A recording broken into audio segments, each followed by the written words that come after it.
Tim sepak bola pesantren Al-Azhar Aceh Utara menjuarai Liga Santri 2022 tingkat Provinsi Aceh. Selanjutnya tim sepak bola ini akan mewakili Aceh pada Liga Santri Piala Kasat tingkat nasional. Pada pertandingan yang berlangsung di lapangan Belang Padang, Banda Aceh, tim pesantren Al-Azhar meraih 2 kemenangan sekaligus.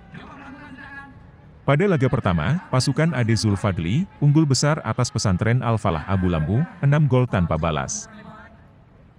Sementara pada laga kedua, tim ini juga berhasil mengalahkan pesantren Nurul Ulum dengan skor 1-0. Sedangkan partai ketiga antara pesantren Al-Falah Abu Lambu versus Nurul Ulum berakhir imbang 0-0.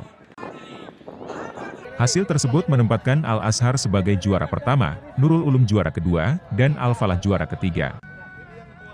Panglima Kodam Iskandar Muda, Maijen TNI Muhammad Hasan, mengatakan, Liga Santri Piala Kasat digelar untuk melatih skill dan pengalaman santri dalam bermain sepak bola, sehingga diperoleh bibit unggul dan pemain sepak bola terbaik dari berbagai daerah.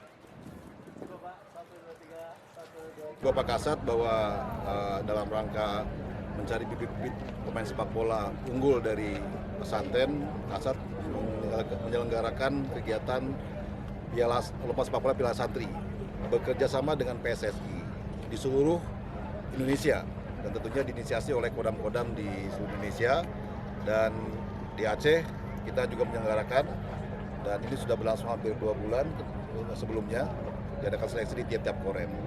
Ini merupakan bentuk apresiasi dari Bapak Kasat kepada para santri untuk bisa dikembangkan dan berangkat jadi bidang sepak bola. Sebelumnya 3 tim sepak bola tersebut merupakan juara tingkat daerah yang mewakili Korem 011 Lilawangsa, Korem 012 Teku Umar dan Kodim 0101 KBA. Tim Liputan Aceh Video.